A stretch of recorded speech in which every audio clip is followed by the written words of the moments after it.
So my name is Stephen Dubner, and I've been a writer pretty much my whole life of one sort or another. My first kind of life career type thing was as a musician. So I'd played music from the time I was a kid, and then in college got involved in a series of bands. And we got a record deal and moved to New York and started to make our first record. And it was thrilling. But then after having done that for like 5 or 6 years, it takes a while to you're terrible for a while as a band. You're playing other people's songs. You start writing songs. You get better. You get attention, blah, blah, blah. So by the time you get to the point where you're getting to make a record, you've been at it a while. And by then, I sensed that that was not the life I wanted forever and ever. Why? I mean, if you had to boil it down to the bumper sticker version, it would be too much of a good thing. It's like, honestly, it is a thrilling life, but to be in that environment, it's for me. This is just for me. It's too tempting to want to be adored. That's what it was, you know? I fell right into that.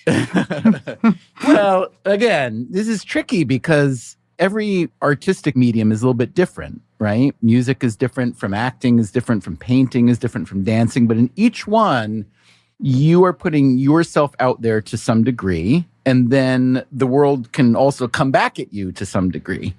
And I love the putting out part in playing music. I love performing live and recording and all that. I loved writing. I loved playing with the band.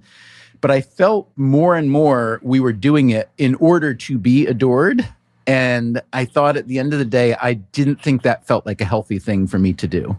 And I also didn't want to be traveling all the time for the next million years. And I didn't want to be dependent on, I wanted my success or my well-being to be a little bit more confined to what I could control as opposed to being, a public person, honestly. Makes complete sense to me. I mean, when you're in show business, as you are, and many people that you know and have had on the show, I think when people who have not been around that, except from the consumer side, what they don't understand is that fame looks really good from the outside. And the benefits are obvious, but the costs are non-obvious. And so I'd say if there's a connection between what I used to do and what I do now, it is looking for non-obvious costs to things. And to be fair, non-obvious benefits. And so economics, which is not something that I studied formally ever. I was like a math and science kid, but not an economist by any stretch. But then I started writing about money and economics. I also wrote about religion and sports, all this stuff. I was working at the New York Times at the time. And then I met this guy named Steve Levitt, who's an economist at the University of Chicago.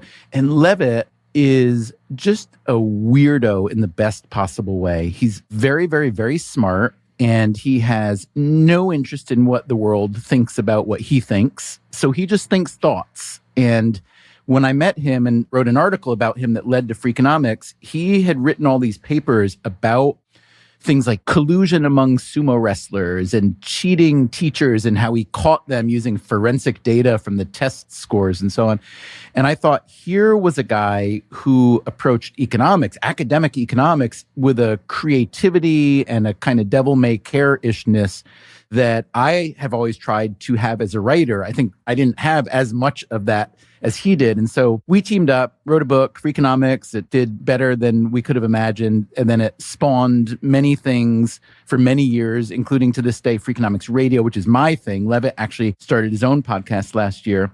So that's what I do. And I love it because I get to ask the questions rather than answer them. I have an ego like everybody. I like to be adored at least a little bit. And I like to be paid attention to also like everybody. But I don't like to be the center of attention for too long. And so I really love coming up with a different question every week, which is what we do for Freak Radio. And then interviewing a bunch of really smart people who've thought long and deeply about it for years, sociologists and economists and psychologists and engineers and blah, blah, blah, all that stuff. And then we put it all together and put out an episode that feels like I've written a chapter of a book, which is great because we do it every week. And because it's a weekly show, I don't get to write books anymore. It's really just radio now. And so, yeah, I answered a question that you didn't even ask. But if you had asked a question like, justify your existence as patchy as it may be, that would have been a decent answer to it. Maybe my question should have been, help me ask better questions. So I wanted to ask you about the relevant stress of inflation and on a broader, sort of more general idea, I guess, in terms of how economics and sociology and psychology marry, what are you thinking of lately? Yeah, no, that's a good question. So honestly, I don't pay a whole lot of attention to things like inflation for two reasons. There's an army of economists out there who do that, and most of what they say is wrong. Why do you say that? Well, because mostly the world only wants to hear from economists when they want to predict the future about something. They want to tell me what's going to happen in the future, right? And it turns out that economists are just as bad as everybody else at predicting the future. Like, this is something that I think a lot of humans don't think about, but predicting the future remains, even at this late day and age in 2022, it's really hard. The perfect example is 2019. Yeah. And then in retrospect, there's like 8 people around the world who raise their hands and say, well, you should read the monograph I wrote in 2014 about how a novel coronavirus could happen. And that's always the case.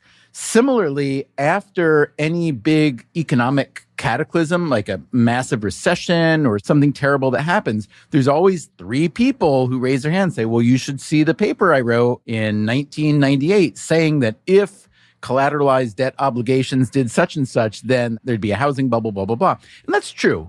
But by and large, predicting the future is really, really hard. I like how meteorologists do it, honestly, because they bake in a probability. So they say, like, there's a 30% chance of rain. And then if it doesn't rain, they're like, hey, what's the problem? I said only a 30% chance. And then if it does rain, they say, well, I told you. It wasn't guaranteed, but there was a chance.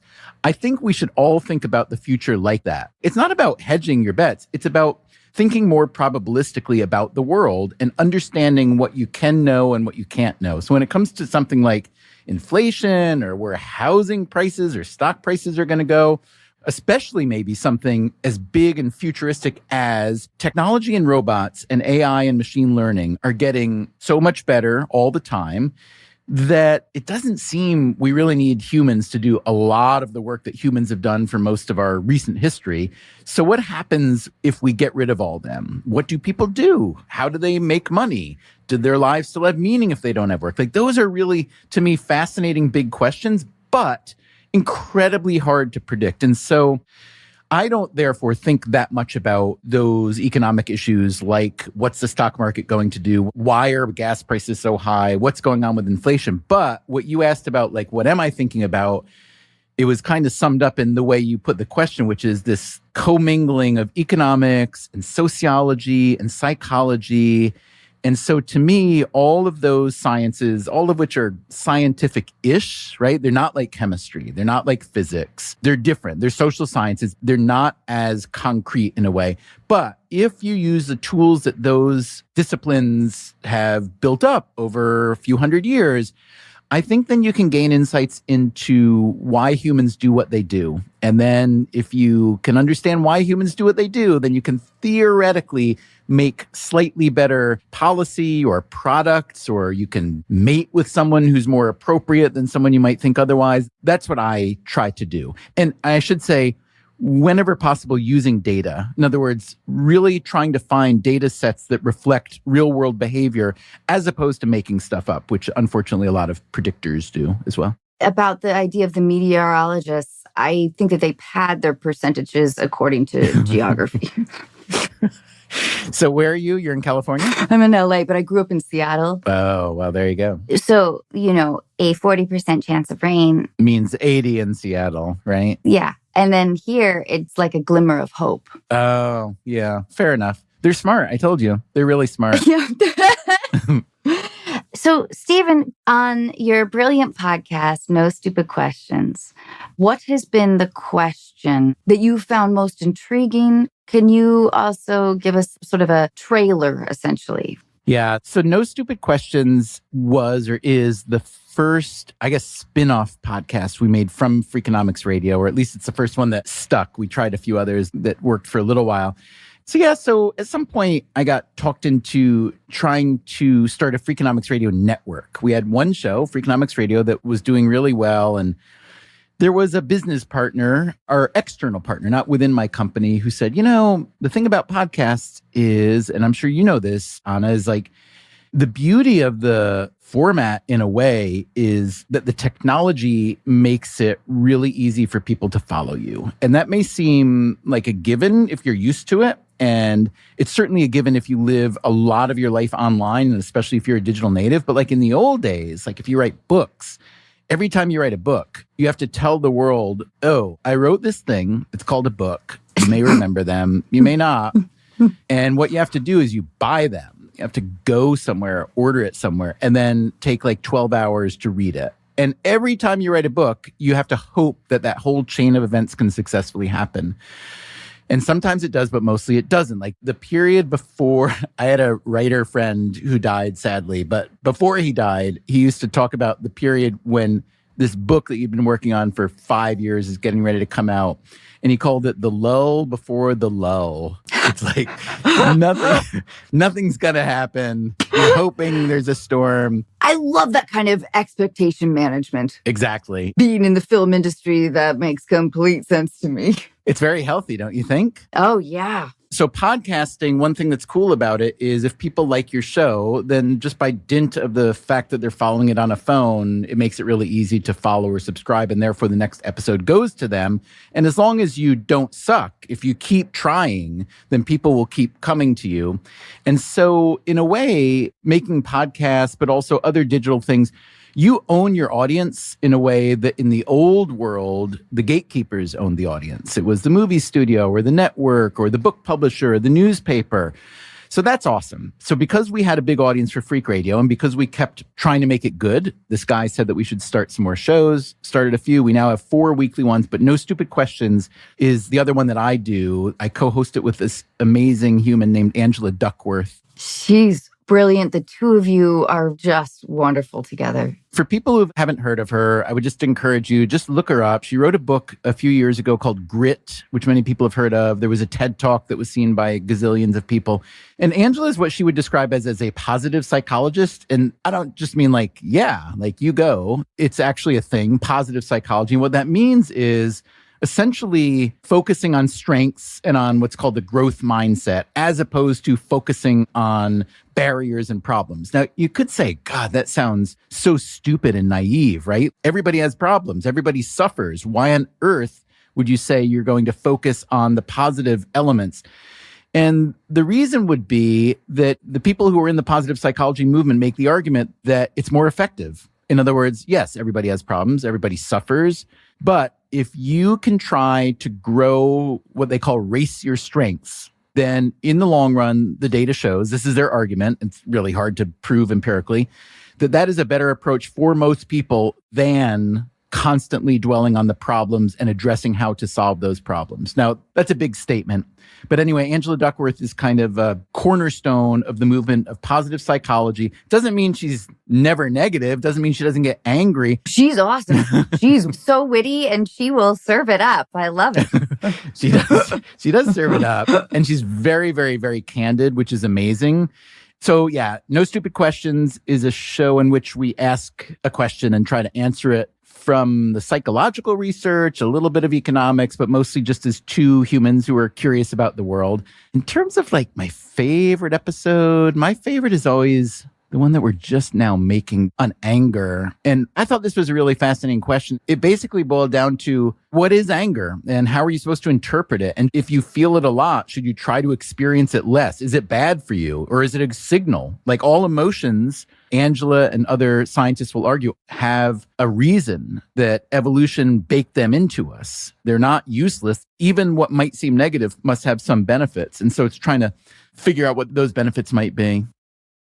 In the last few hours, thinking about the questions that I wanted to ask you, I was thinking about the idea of what America gets right and are there solutions? I like that question. The worst of all the bad things about me, the worst is that if you ask me a question, I'm almost inevitably going to think back to a Freakonomics radio episode on the topic. Good. Because, you know, this is all I do. And we've been doing that show for 12 years now. And so we asked ourselves a question very much like you just asked, like, what the fuck, America, kind of, right? And I'll tell you just a little bit about how it came about, which was that I'd be doing episodes on whatever, healthcare, education, the relationship of labor unions to businesses, anything. And so often we'd end up interviewing some researchers who'd done a study in Scandinavia or occasionally Hong Kong or somewhere else, but usually Scandinavia. And they'd say, oh, yeah, we just do this. And you're like, oh, that makes a lot of sense. Like from every angle, it makes a lot of sense. Why don't we do that here? Like of all the rich countries in the world, America spends pretty much near or at the bottom among wealthy countries for the share of GDP that we spend for family welfare, meaning children and families, just your basic stuff, which would include everything from childcare to schooling to parental leave, all these things, right? So you say, well, if you look at some Scandinavian countries and elsewhere, they spend a lot more. And yeah, that means people pay higher taxes for sure. And it also means that the social safety net is way stronger. And that seems to have a whole lot of really good ramifications. So why don't we do that? And the answer to all these questions, why don't we do that, is that we can't do it here because we're really different. You can't just slap some other country's really good social policy on top of a culture that's so different. So then we began to look at why is our culture so different? And the why is a little bit hard. I mean, you can come up with it. We are a weird country. We're pretty new. We got really big and really successful really fast relative to most other countries. And our success has been driven by this outsized embrace of whatever you want to call it, entrepreneurialism or Wild Westism or individualism. So again, among wealthy countries, we score higher on individualism than anywhere else. Will you break that down a little bit for me? Turns out there are all different sorts of measures for individualism versus, call it collectivism or socialism or something like social trust. So the countries that do really well by their citizenry also tend to have really high levels of social trust. One thought experiment you could imagine is you have your baby in a stroller outside a shop. You need to run in. The door's too small to get the stroller through. The baby's sleeping. Would you say to the next nice stranger that walks by, hey, keep an eye on my kid. I just need to run in and pick up the dry cleaning, right? That's one way you could think about measuring social trust. And it turns out that the US used to be pretty high on that scale. And now we've slipped a lot. Scandinavia is relatively high. Some Western European countries are high. Others are low. Australia happens to be pretty high. But the more individualistic you become, the less social trust you seem to have. And that makes it really, really hard to go to, let's say, voters and taxpayers and say, I know you're an old childless couple, right? But the future of the country is in younger people. So how would you feel about spending, 3 cents more per dollar on building a better social welfare network? And it turns out that that's a really hard argument to make here. I wonder when the shift happened. When was our sense of patriotism morphed? I mean, back in, I think, the 20s, I think the federal income tax was promoted by Donald Duck or Daffy Duck or something like that. Scrooge McDuck. And the idea was accepted. Yeah. There was also a time when income above a certain level in this country was taxed at 90% because we'd gone through the age of the robber barons, and America decided that it was really horrible to have that kind of concentration of wealth. And not only do you get concentration of wealth, but you get influence on the political system. So we did a piece not long ago looking at corruption in China versus corruption in the US. And most corruption indexes argue that China is way more corrupt than the US. But this political scientist who looked at it a little bit differently said, well, it depends how you define corruption. If you define corruption as having enough resources to control institutions and individuals who make up institutions like the federal government, you may not call that corrupt, but it certainly looks corrupt to people who don't have those resources. And so I think this country has gone through a number of phases. Like in terms of countries of the world, we're still young enough to be sort of like an adolescent or late teenager. We have matured and we will continue to mature. But one of the best ways to improve yourself is to take a really honest reckoning of where you're not so good. And I would say right now, we still, and I lump myself in with all the rest of us, 300 and whatever, 40, 50 million Americans, we all are pretty prone to think about what's in it for me, which is fine and natural and necessary. You don't want a world where people aren't incentivized to do well by themselves and their families, but you need to balance that with what's good for everybody else. And this is where psychology comes in. There's really good research showing that one of the easiest and best ways to make you, any given person, feel better is to help other people. It's like, that doesn't sound right. Like, we humans are built to thrive and to support our families and our tribe and our countries, whatever. So why would helping people we don't even know, why would that make us feel better? And again, that might be an argument for religion, because that wouldn't seem to need to be baked into us, and yet it is. And so that's an argument I would like to make if I were a politician, to say, listen, you may come across a policy that doesn't do anything for you except cost you money or take away a little bit of liberty that you have. But you know what? There are millions of people out there who are going to benefit from it, and it's going to make you feel better at the end of the day. But even though that's science, I never hear that argument made, which is a bit sad. Well, I agree with you. And getting back to the idea of, does anger serve a purpose? Yeah. The potential correlation, which I think you make in your podcast, of like the 24-hour news cycle. My parents are totally guilty of watching MSNBC all day long. And I feel my mom's agitation, She can't understand, and it clearly is giving her something. I mean, it's entertainment for her that, fertilizes the thing that she maybe wants to feel without her even recognizing this. Yeah, the problem is, those sentiments or that experience is addictive, right? In the same way that, like, watching any TV or whatever you love to do, I don't mean addictive in the sense that, like, narcotics are addictive, although there are some similarities. But part of it is just like, the more you invest in the story, right? These talking heads, the topics that get them really agitated. So you get invested in the story, and then you want to turn it on the next day to see what's the next chapter in this story. So that's totally understandable. And media is really, really, really good at doing that. The problem is, there is this thing in psychology, not in economics, called the power of bad. And it is a theory and an argument with data which shows that negativity, think of it as a taste bud, right? Instead of having salty and sweet and sour and bitter and umami, all you had was like a bad news taste bud and a good news taste bud. And it turns out that bad news or bad events or people being mean, whatever, have a much more salient and powerful effect. And so we do pay more attention to them, and good stuff just becomes sort of like, we put things in the bucket of good stuff. Like, yeah, of course it's good. I can wake up every day and not expect armed soldiers to knock through my door and search my house. But then you get acclimated to that, or habituated is the word that psychologists like to use. Whereas bad stuff is always just different enough to make us feel like the whole world is really terrible. And the news media, of which I'm a part, you're a part, what we're doing right now is part of that ecosystem. It contributes mightily to that. TV network, you needed billions of dollars worth of equipment and offices and da-da-da-da-da. And so the gate was kept by people who really knew how to make a lot of money by doing what they do.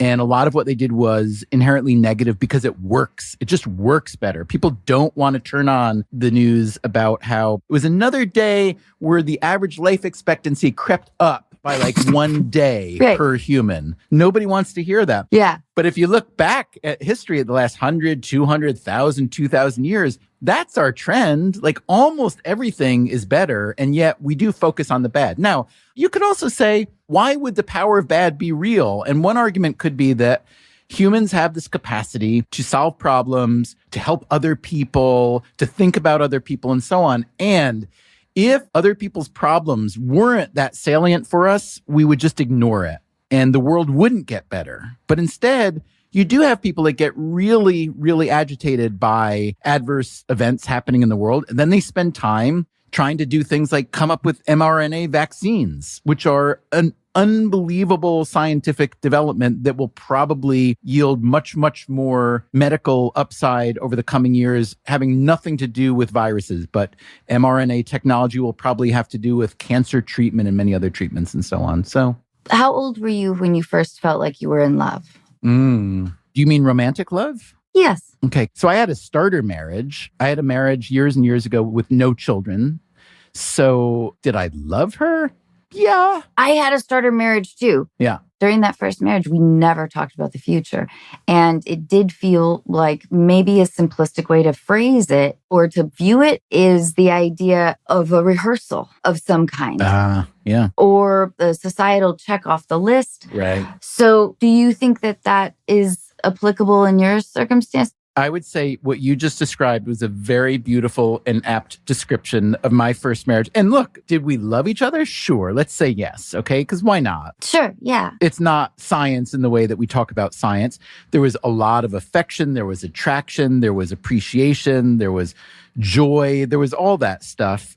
But I will say this, my now wife, Ellen, to whom I've been married for, gosh, I should probably know the year, like roughly 22 or 3 or 4 years. Do I love Ellen? Of course I do. But the question is like, what is love? Like, is love this stew of affection and connection and experience and history and shared emotion and sometimes opposite emotions and investment in each other and caring about each other and sometimes, getting incredibly frustrated with each other and having an emotional and life entanglement that you could have never even imagined impossible? If that's love, I am so madly, deeply in love. But I think that's not the way that we tend to talk about love in society, and especially in show business, where you see a version that we all know, like we love the fairy tale version because it's amazing. You know how you visit a city that you've never been, but it's a great city, and you're staying in a hotel in the center of town, and you're there mostly to have fun or maybe do a little work, but you're still in the center of town, you're eating these great restaurants, and you think, oh my God, I should move here. And then you realize that if you move there, you're not going to live in that hotel. And you're actually going to live a 30-minute commute away from everything. And you're like, oh God, this place is terrible. Yeah. So that trip to that city is like the version of love that I think a lot of people have when they see it dramatized, right? It's only the upsides. And then maybe there's a little drama, but then things kind of work out at the end. Whereas those of us who've actually lived life know that actual love and relationships are much more complicated, much thornier, but also what the hell else would you do with your life?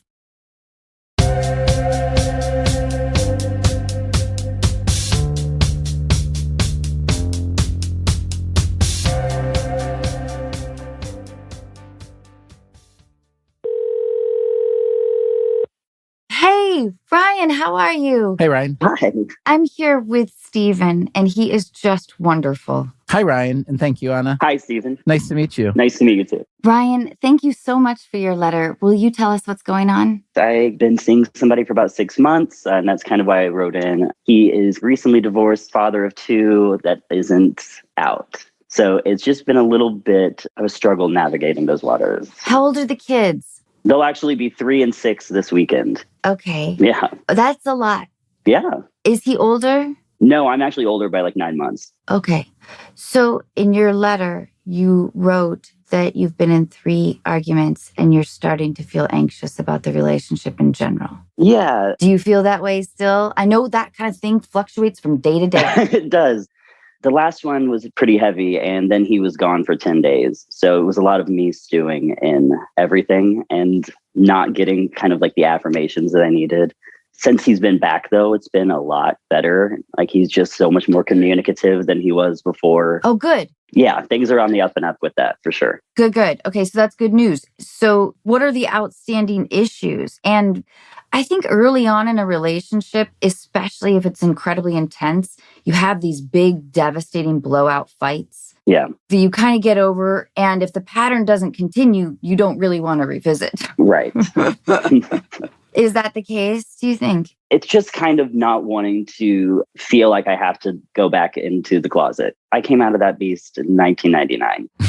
I don't need to go back in. I haven't pressured him to come out or tell anybody. I was like, that's your personal journey. You do that on your own time if you want to do that. And, he's told some friends and stuff like that. And, recently he told his brother, and that didn't go very well. It didn't? His friends are totally fine. No, not with stuff with his family right now. It's not going well at all. This is a lot for you. I mean, I want to be there for him. Yeah. Kind of help him out as you can come hang with my family. It's totally fine. Are you feeling like this has a future? And how does that make you feel? I mean, I feel like I just have a lot of patience, and it weighs heavy with just him tensing up in public or, not being able to, touch him or grab him the way I want to. Because he lives in a smaller town outside of Kansas City, and he would just kind of tense up and get nervous if we're downtown walking somewhere, or he kind of always brings up if we run into somebody, how's that going to go? And I'm like, I can see that side of it. If I were in that situation, we wouldn't be able to futurize as a couple. Yeah, I think he's doing the work, though, because he talks about the future. And, I like the fact that he talks about a future, but, I still have my concerns because I definitely want to be able to be open and in an honest relationship and not have any sort of need to hide it from anybody. And how often do you guys see each other? When he doesn't have his kids, he's at my place or vice versa. So 3 days a week. Does his ex know anything? Nope. Stephen, this is where you take over. Wow. Yeah, thanks. You're welcome. It's an easy one. Yeah. So, Ryan, first of all, even though I've only just met you and only on Zoom, you seem like an amazing person, which is great. Oh, thank you. You seem kind and understanding and smart. So I'd say that's a really good starting place. So it's an interesting conundrum, but it's definitely a conundrum, right? Because for all the obvious reasons, and I'm sure some non-obvious ones that we haven't even gotten to. How did you guys meet? We met on Bumble. Okay. And at what point did you start to get a sense of the complications that you're describing now? I would say maybe a month and a half to 2 months in. Okay, right. And did you resent that you didn't learn earlier or no? No. Okay. So one thing that I've learned from my psychologist friends, which I'm very much not a psychologist, is that secret keeping is really costly. Yeah. And I'm sure you know this, but it'd be like trying to take a test while worrying that you left your dog in the car with the windows rolled up. Right. You only have so much bandwidth. And so when I hear you describe him being concerned about let's say you're walking and you want to hold hands or something and he doesn't, just thinking about the cognitive bandwidth and the energy that's going into him thinking about that, it's a lot. Yeah. So look, I am probably the single worst person in the world to give anybody advice about anything. It's just not what I do, advice. But if I were to pretend that I weren't the world's worst person at it, I would say that part of the work, and this may be what's going on, I think of it like being on a scale. I don't want to say that secrecy is negative necessarily, but just for the sake of comparison, picture when you're learning positive and negative numbers in school, and the negative numbers are down there below zero and the positive are up above. I feel like he kind of needs to get back to zero cognitively and emotionally before you guys can get to where you want to go. Right. That's what I think. And you may know that and he may know that. And it's a lot easier to say it, especially me who doesn't know you. But I do know that cognitive load is a real thing. You see it all different areas of research, in the healthcare field. There was this research paper we talked about not long ago about how surgeons do worse work on their birthdays than any other day of the year, only because they're distracted because they're thinking about oh, is my family going to throw me a party? Did they get the present I wanted to? Our brains are amazing, but they're also kind of crap at the same time. They can only process a couple things. My advice would be, if you want a future with him, which it sounds like you may, I can't tell quite, then it is amazing that you are as understanding, shrewd, smart, and supportive of him as you are, but that part of that understanding and shrewdness needs to go toward helping him get to a place where secrecy and shame and anything else like that with his family, it sounds like maybe, can be dealt with head on. It doesn't mean it's going to be resolved to everybody's satisfaction. Right. But if you don't try to resolve it, then it remains that cloud that's really hard to get out from under. Yeah. I think that is just brilliant. The burden of the secret, it's like a 300-pound backpack. When you guys were arguing, was it about this issue? What were the arguments about? And do you worry about the content, the genesis of the arguments? The arguments were just kind of based off of not a lot of follow through, and then me just getting a little frustrated by the lack of follow through on stuff. But within the past month, it's just gotten so much better, just communication wise. Oh, that's good. I think me talking to him about you need to be communicative. That's my love language. I have to hear what you have to say.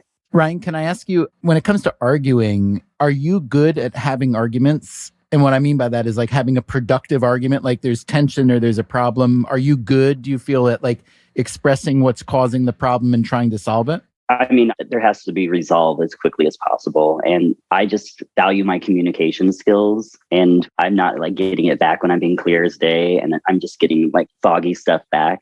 That's when I just stew and all these holes open in my head and I fall through each one of them, and it's awful.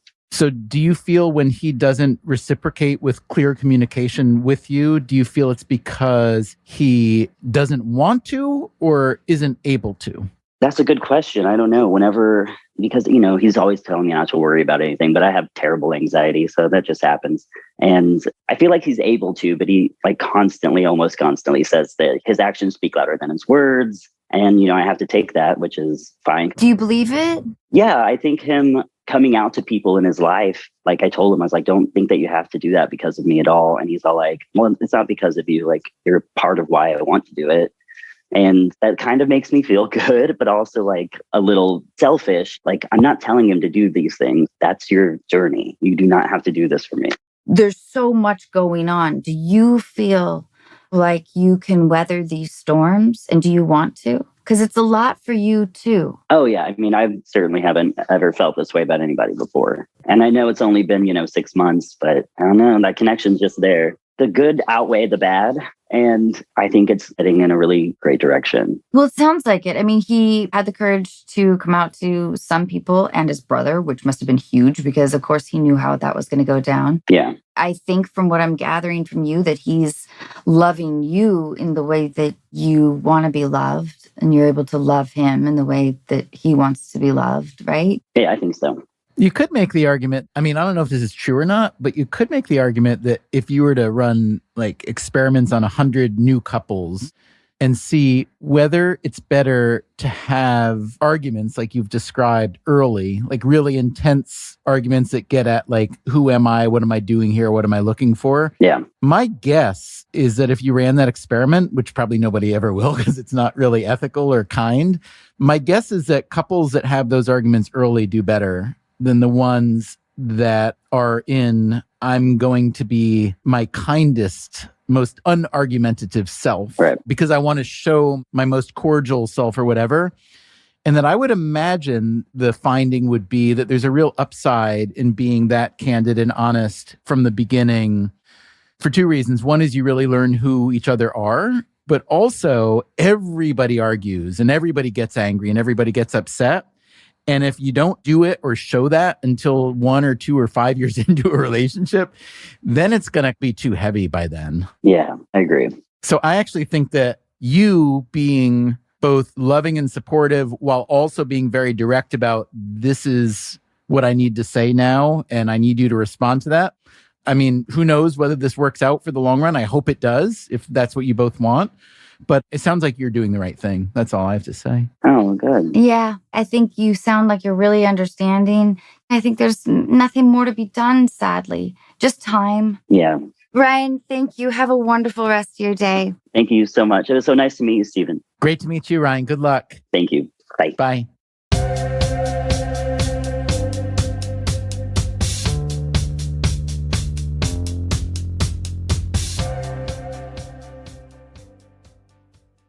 Stephen, I really like how you approach that.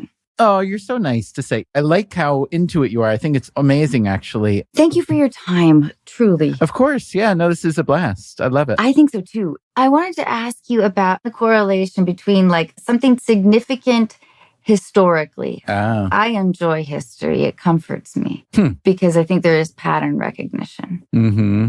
I love reading history because, yeah, you do look for patterns and you see oh, well, maybe we're not as stupid or hopeless as I think we are in this moment. Because if I look back 100 years, like if you look back at Congress, like in some parts of the 19th century, like they were having knife fights on the floor of Congress. It was way worse than now.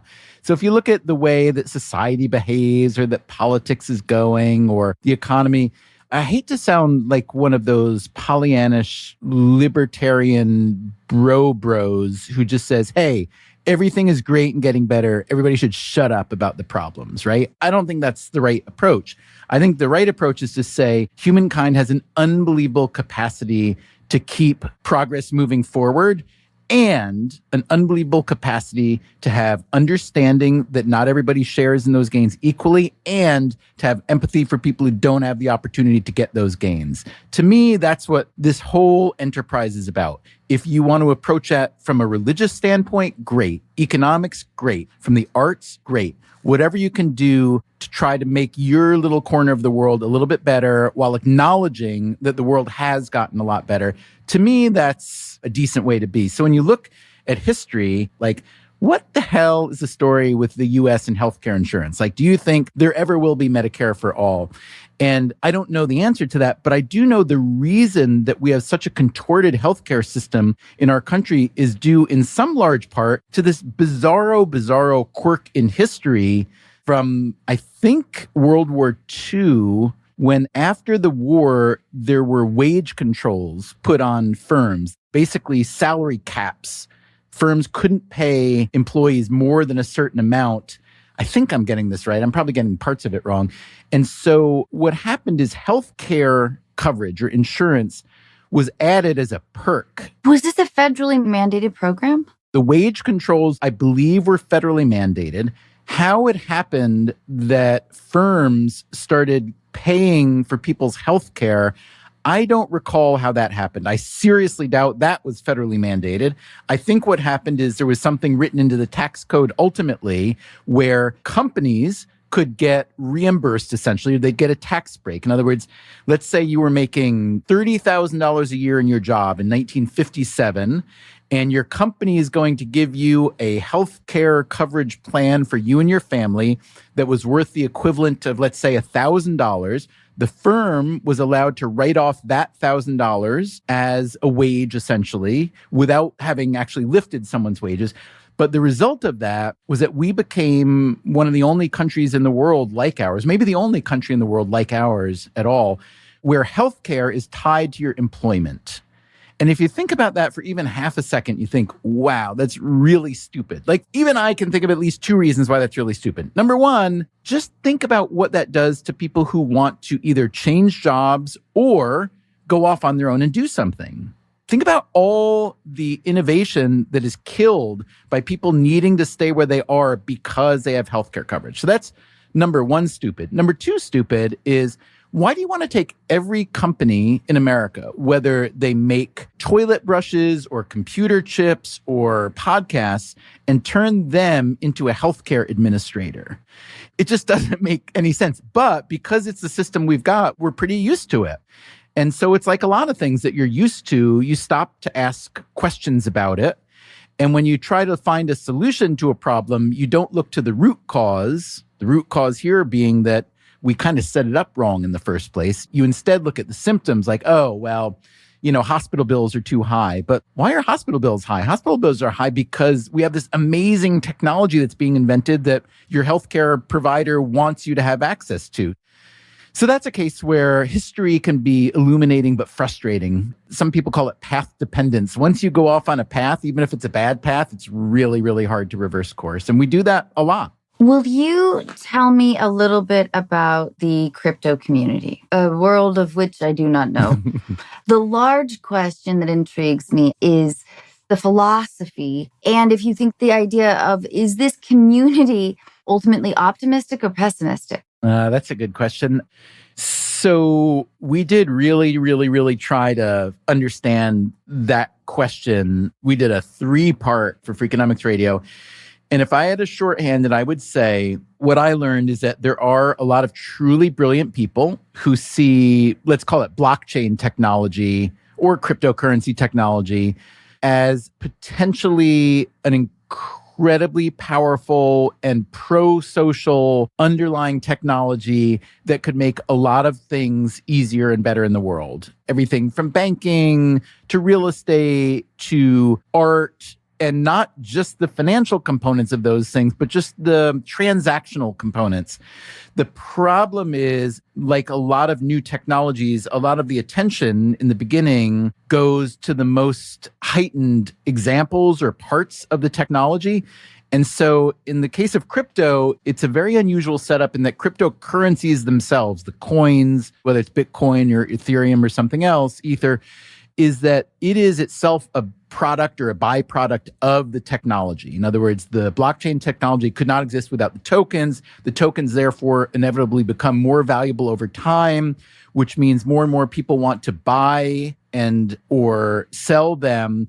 But that market has gotten super, super frothy and bubbly. And so you see a lot of people making some money and you see a lot more people losing a lot of money. When you focus on that part of it, which is an inevitable focus right now, because a lot of cryptocurrencies have lost a ton of value. There are crypto banks that are going under. There are crypto exchanges that are in trouble. So right now we're watching a lot of carnage, and it's very easy to say, oh yeah, I knew it. It's all a fraud. It's all a bubble.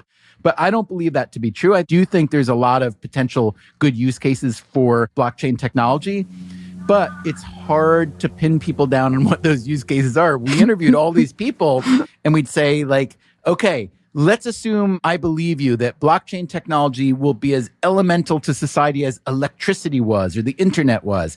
Give me an example. What can it do? And then the example that this one person who's in the business of raising money to invest in crypto said, well, you could use the blockchain to take your excess Wi-Fi bandwidth and sell it to your neighbor. I'm like, yeah, that's great. And then we'll cure cancer in the afternoon and then, stop famine by the evening. So anyway. But what's interesting, I think, about it is if this succeeds and 20 years from now, it is morphed into what the internet now feels like as opposed to 1995. It does break down a sense of national identity. It's sort of solidifying the idea that we are very much an international world. And then what are those repercussions? If we don't feel a deep sense of allegiance or patriotism towards our country, does that mean we won't fight a war? Maybe it's good. The idea of patriotism has always been kind of intriguing to me. That's a really, really good question. I love that question. Again, I'll go back to the fact that predicting the future is impossible. And I would say, I don't know. Right up front, Anna, I don't know what it would mean, but here's how I'd start to think it through. And we are sort of seeing this right now with crypto. Most countries now, including the US, with this thing called the Digital Dollar Project, and China, I don't know the name of their digital currency project. Like China banned Bitcoin and they banned crypto mining. And some people thought it was because whatever, they didn't want that element of capitalism. No, it's because they want to control a digital currency because they're a big, powerful country. China is one of the most powerful institutions that's ever existed, as is the US right now. So when you say like, could it denationalize the world? My initial response is, wow, yeah, it could. And wouldn't that be amazing? But then my second response is, a country like the US or like China or anywhere that has a central bank and institutions that it controls the way they want to, there's no way that they really, really want to surrender any of that power. It makes sort of the idea kind of moot, right? I mean, I like the upsides of what you're proposing, but when I think about the incentives it would take to get us to there, I mean, look at climate change as a parallel. There are some people who say there's more collaboration around the world now in thinking about how to address pollution and climate change, right? Than there was 10, 20 years ago, but mostly not. Like China itself, I don't blame China for this either. Like China and India, they say to the US, like, whoa. You guys say we want to go all wind and all solar within 10 years. That is absurd. You guys had 200 years of burning all this stuff to get rich, and now we are just starting to get rich, and we have a lot of oil to burn to get there. We have a lot of gas and a lot of coal to burn to get there. Why should we sacrifice at this moment in time? And so China right now is building all number of coal burning power plants, which is, bad for the air, bad for the sky, bad for human physical health. But you understand the incentives of why they want to do that. So I think sometimes if you pay too much attention to the world, like you were talking about with your mom and MSNBC, and I have a lot of people in my life who I feel pay too much attention to different parts of the news and the world. If you pay too much attention to it, it does seem hopeless and it does seem paralyzing.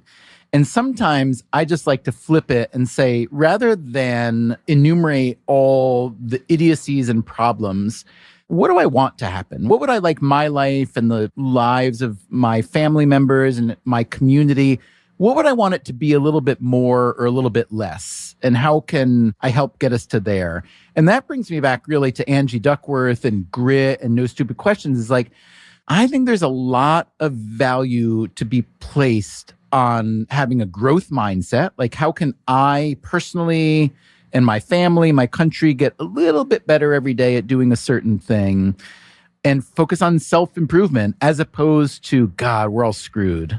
But that can be a really hard sell, I found. That's true. We like the nest of disgruntlement or whatever. I wonder why. It is unfortunate. Have you ever noticed we have disgruntlement, but nobody ever talks about gruntlement? I was yes. No joke. Our language has many, many, many more ways to be negative and scared and fearful and blame people as opposed to praise and feel joy and all that. Well, Stephen, talking with you, I'm in a state of gruntlement. So thank you. You're welcome. Ditto.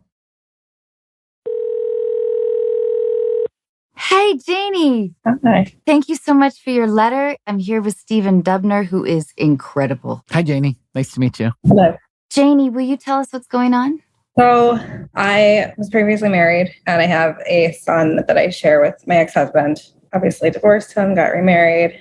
But the issue I'm having right now is my husband is kind of struggling with where we live. Like financially, we live in a very, very expensive area.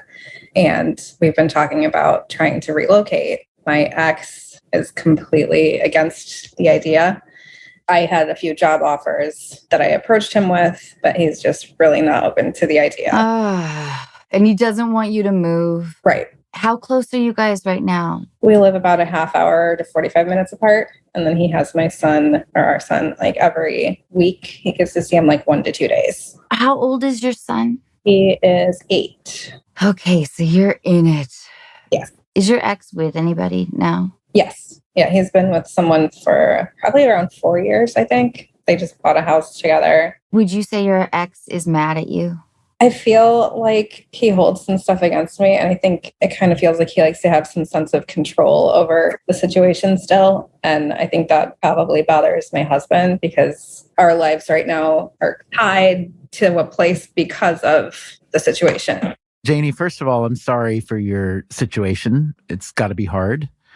And I'm sure that even if you could wave a magic wand and do the things that you think would fix everything, life is complicated. Right. And then, when people are together, then they split up. And then when they get with someone else again, it's like the math becomes a lot more complicated because there's literally just more emotions involved. You've got your husband, he's got his new partner and so on. And just as you're trying to resolve things or make things better with your new husband, now he's got his own, your ex has his own path. So I think what's great is that you've got your eye on the prize, which is your son. Yeah. Because you guys, you're all going to be fine, all the adults. And even if you're not fine, it's your own faults. Yeah. For you guys, you have control over your situations. You have autonomy. You decide where you live, where you work, what you spend your money on, and so on. When you're a kid, and you don't have that autonomy for obvious reasons, it's so, so, so important that he's made to feel that he is the center of your, not just attention and emotions, but your effort. So from what I've heard, he must very much feel that from you, which I think is a huge, strong positive. Yeah. Can I just ask, does your son enjoy spending time with his dad? He does. He does. Okay. So there's not any kind of emotional distress or anything like that? No. Okay. So what would happen if you were to say to your ex, and maybe you said this, to say, look, you know the situation, this area is really expensive. And for my new family, it's a hardship to have to stay. We have opportunities to go elsewhere, to have better career development, let's say, and lower cost of living. But for our mutual sake, for the sake of our son, I'm willing to sacrifice to stay. But why don't you subsidize that? Literally. Yeah. And maybe you said that already, but what would happen if you'd said that? I didn't really take that approach. I did come to him and explain the situation. I was trying to ask for a little bit of grace and understanding. And he kind of came back at me with, we made our own decisions and career choices. So it's not his fault that we're not in as good of a place that he is. I went to school later in life. My husband went to school later in life. So we both, got a little bit of a late start. So you're kind of at the beginning of developing your careers now. Yeah. When the salaries are not as high. That's a stressful time. I have no idea if this kind of logic or request would work at all. But to me, it's not crazy to say look, we all want the same thing here, which is we want our son to thrive. We want our son to feel the love from me and my husband and you and your partner. And the way to do that is to be geographically together the way we are now. But we have this problem with the cost and with the lack of opportunity here. And so one compromise, you could even pitch it to him this would show a lot of grace on your behalf, would just be to help us out. Again, you may not even be comfortable asking that. And maybe that's not the right question or proposal. But sometimes when you're dealing with an issue that sounds like it's mostly emotional, sometimes it can be helpful to make it a little transactional. Yeah. Janie, are you getting child support from him now? Yes. I think it's incredibly practical advice, especially when there is an exchange happening. In reading your letter, it made me think that there were two issues. Yeah. One, it sounds like the issue with the ex in terms of your son and moving. But it also sounds like there's issues with your new husband, that you guys are in a stressful patch right now. Will you elaborate on that? Yeah, it just feels because he's just overworked. And I think that has just brought its way into our relationship. It's just a constant topic. He works doing 12 and 14 hours a day, and then commuting on top of it. And it's just all to provide. Is he channeling his stress to this issue? I think a little bit, because it just kind of keeps coming up about how he's very unhappy with the situation. And he thinks the solution is moving. Pretty much. Location wise too, there's no space here, and everything's just very tight in every sense of the matter, just stressful. I feel your stress. And I wonder how much you must feel in the middle of this. Is he resentful towards your kid at all? I don't think so. He's not really able to spend a lot of time with him. Right. Do you guys want to have kids? Have you talked about that idea? When we met, we decided that we were good with our situation. So it kind of worked out because neither of us was looking to have any more kids. I want to make sure, how a bride on her wedding day focuses on the wrong flowers, when the big issue is should I marry this person? Yeah. Which, Stephen, you had a wonderful podcast about not so long ago. But I just don't know if moving is the complete solution for you guys. I don't know. Usually things don't quite work out that cleanly. Yeah. If you guys did move and you were able to save some money, maybe then the question is, how do you get your ex to agree to that? Which I think Stephen's proposal is really strong. And depending on his temperament, you may want to talk to a lawyer. I have consulted with several. Oh, good. And what did they say? A lot of them have basically said, your situation sucks. And there's not much you can do if he doesn't want to come to some kind of compromise. So it's either going to be we stay where we're at, or come to some sort of agreement, or we have to go to court again. I wonder how well you've laid your case out to your ex. I don't know. Is it hard for you to tell him what you need? It's not. When we got divorced, it was a little ugly because he felt a certain way towards me. Do you think this is, I'm not saying he's necessarily doing anything wrong because he wants his son to be close, but do you feel that the way he's approaching it is still a little bit payback? Sometimes I feel that way, and I feel like it's selfish on his part, and it's hard for me to judge that, I guess. But whenever he talks about it, it's always kind of his terms. Or like, I need my time, or my schedule with him is going to get disrupted if you guys do that, if you leave. Does he make you feel like small as a mom in any way? No, it's more like he's not a bad dad in any way, but I feel like my son would be much better suited with me and to stay with me. You're trying to accomplish a really difficult thing here. You're trying to kind of accomplish two goals, really, right? You're trying to satisfy the requirements of the agreement, which is a legal agreement, and most states have these things to adjudicate with exactly this kind of thing. Yeah. It feels like the situation with your husband is making you both miserable. Is that kind of right? Lately, yeah. It's putting just a lot of stress on everything because I feel like kind of helpless in the situation. Yeah. And then I feel like I'm being put in the middle of something where, like, to an extreme, I have to like choose between them. Yeah. It's like two people you can't live without. So, Janie, are there things that your son and your husband love to do together? when there's time, he definitely shares some interest. Like my son, I can tell, really looks up to my husband because he tries to do things that are a little bit more active. Okay, this is going to sound absurd. And this is something Anna and I were talking about earlier, what's called positive psychology and the growth mindset, as opposed to focusing on the problems, because the problems are like right in your face. They're easy to identify, right, and understand. The problem is they're hard to solve. So sometimes you can think about coming at it from the other side, like what are some potential good things that we can magnify, right? As opposed to like diminish the difficult things. Are there some good things we could magnify? So like, okay, this is where the absurd thing comes in, but what if, just what if, and I'm not saying this solves anything really, but it's just a thought. Like, what if you could kind of manage a conversation or an agreement whereby your son and your husband agree that they're going to form a bond or a pact where starting just like half hour a week, your husband is going to learn to play the video game with your kid, which I did, by the way, with my son. And it took me a lot longer than a half hour because I was really bad at it. And in exchange for that, it doesn't have to be quid pro quo, but it can be. It can be kind of fun, or you can even bribe and pay. And like for every half hour video we play together, we're also going to ride bike together for half an hour or some version of that to kind of get everybody a little bit more invested in like the positive things that give joy, the things that create a bond, because it sounds to me like moving is probably just not viable from what you've said. And so, you know what, at a certain point, you have to say, okay, there's like something in the negative column that's going to remain in the negative column. And we can try to nudge it a little bit more toward positive.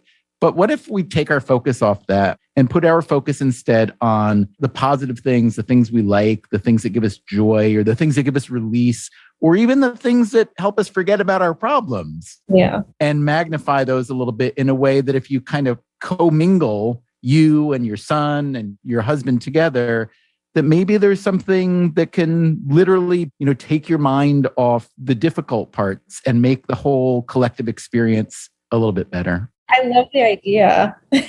Janie, I think that the circumstances will change. They just will. Yeah. But this might be the hardest time for you to be generous of spirit, which I guess means that even though your husband may be kind of neglecting your marriage or your relationship because of the circumstances right now, it's just hard for him, which means it's really hard for you. But he's not in a place right now where he can willingly come home and be a generous partner and a generous lover and give his full 50%. Which means you may have to give like 65 to 70 perhaps. And I love Stephen's advice. I think that you should tell him how much your son looks up to him and what an important figure he is in your life. And I would nurture those things. Your husband will feel purposeful and good about nurturing this relationship with your son. When I hear you talk, and because we're on Zoom and I can see you and there's, facial language and so on, and forgive me if I'm just wrong and interpreting this wrong, but it seems as though you are blaming yourself for a lot of this, and you did not do anything wrong.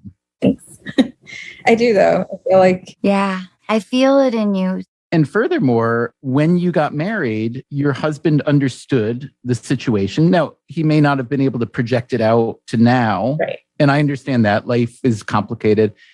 But I think for your son's sake, for your husband's sake, even your ex's sake, but especially for your sake, you should just remind yourself you have done nothing wrong. And so you don't need to operate from a position of apology. What you are operating from is a position of trying to make the best of a difficult situation. That should be like a mantra for all of us. There's so much guilt wrapped up in parenting, especially if you've gone through a divorce with a child.